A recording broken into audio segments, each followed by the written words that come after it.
Corona virus जैसी महामारी से लोग पहले ही परेशान थे और इसी बीच एवियन इन्फ्लुएंजा यानी बर्ड फ्लू यानी H5N1 आ गया है, जो हर साल लोगों में एक भय का माहौल बना देता है। लोग घबराए हो जाते हैं और इस बार कुछ ज्यादा ही घबराहट हो रही है क्योंकि पहले से ही इतनी बड़ी महामारी कोरोना वायरस मौजूद है। उसके बाद एक और वायरस जो एक बर्ड फ्लू है उसको भी झेलना पड़ेगा। लोगों में कहीं ना कहीं परेशानी बढ़ती नजर आ रही है, लेकिन घबराने के बजाय हमें ज्यादा सतर्क होने की जरूरत है और हमारी अवेयरनेस को बढ़ाने की जरूरत है जिससे हम इस बीमारी से लड़ सकें। तो आज हम बात करेंगे कि क्या एवियन इन्फ्लुएंजा क्या है और क्या ये ह्यूमन टू ह्यूमन ट्रांसफर हो सकता है या नहीं, और इस पर जानेंगे कि वर्ल्ड हेल्थ ऑर्गेनाइजेशन की क्या राय है। बर्ड फ्लू, जिसका टेक्निकल नेम है H5N1 इन्फ्लुएंजा, जो टाइप ए वायरस है, जो काफी कंटेजियस यानी खतरनाक माना जाता है।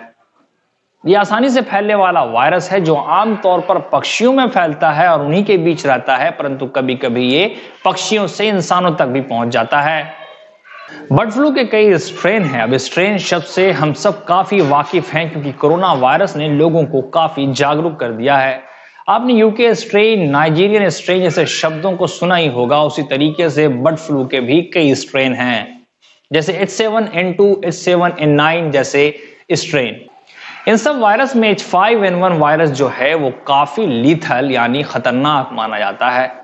इन सब खबरों के बीचों बीच एक बड़ा सवाल लगातार यह बना हुआ है कि क्या इंसानों के लिए ये नुकसानदायक है या कितना नुकसानदायक है, ये जानते हैं।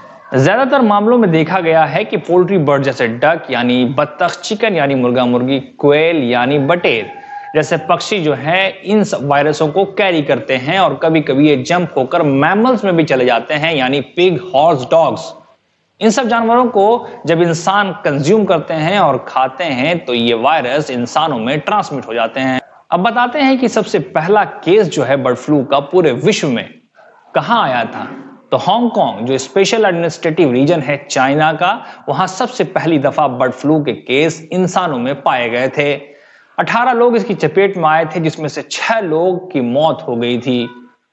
उस खबर के बाद वहां बर्ड स्कलिंग यानी बड़े पैमाने पर पक्षियों को मार दिया गया था। उसके बाद कोई दूसरा मामला वहां कई दिनों तक, कई सालों तक नहीं पनपा। इससे आप अंदाजा लगा सकते हैं कि यह काफी हानिकारक और खतरनाक वायरस है। WHO का कहना है कि जो व्यक्ति यानी जो वर्कर्स पक्षियों से ज्यादा करीब रहते हैं, जो उनके साथ सुबह शाम रहते हैं, उनको ज्यादा सतर्कता बरतने की जरूरत है। यानी जो पोल्ट्री फार्म्स में काम करते हैं, पक्षियों के बीच रहते हैं, उन्हें सावधानी बरतनी चाहिए क्योंकि ये उन जानवरों के सलाइवा से उन तक पहुंच सकता है। लेकिन एक बात से हम इंसानों को संतुष्ट रहने की जरूरत है, जो WHO कहता है। WHO के मुताबिक ये साफ साफ कहा गया है कि इंसान से इंसान में ये वायरस नहीं फैलता है। अगर ये किसी इंसान को हो भी गया तो ये दूसरे इंसान को नहीं फैल सकता। वैसे तो भारत में अभी तक जब से बर्ड फ्लू पृथ्वी पर आया है उसके बाद से भारत में अभी तक किसी भी इंसानों में यह नहीं पाया गया है, जो एक अच्छी बात है।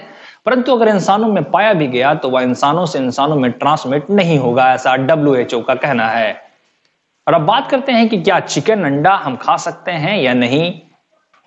जब बर्ड फ्लू जैसी बीमारी चल रही है और गवर्नमेंट की तरफ से एडवाइजरी जारी हो चुकी है तो हमें उस दौरान जो है चिकन और अंडे को अवॉइड करना चाहिए। परंतु चिकन और अंडे के बिना अगर हम नहीं रह सकते हैं तो WHO के मुताबिक चिकन और अंडा खाना सुरक्षित है, मगर 70 डिग्री सेल्सियस से ऊपर पका होना चाहिए। इसका मतलब अगर अंडे को खाएं तो हाफ फ्राई ना खा करके पूरी अच्छी तरीके से पका कर खाया जाए, और चिकन जब खाया जाए तो उसके बीच तक का मांस जो है वो पका होना चाहिए, तभी ये आपके लिए सेफ है। अब हिंदुस्तान के संदर्भ में अगर बात करें तो एक भी इंसान इस बीमारी की चपेट में नहीं आया है अब तक, लेकिन कोरोना वायरस के इस काल में कुछ भी कहना मुश्किल है क्योंकि जिस तरीके से यह वायरस म्यूटेट होते हैं उसी तरीके से बर्ड फ्लू के वायरस भी म्यूटेट हो जाते हैं, क्योंकि यह एक सेगमेंटेड जीनोम वायरस कहा जाता है इसे। सेगमेंटेड जीनोम वायरस का मतलब यह होता है कि यह वायरस का समूह है, गुच्छा है, जिसके अंदर और भी वायरस हैं जो कि म्यूटेट हो सकते हैं। तो इसके लिए हमें सतर्कता बरतनी चाहिए और हमें अपना ख्याल खुद से रखना होगा। धन्यवाद।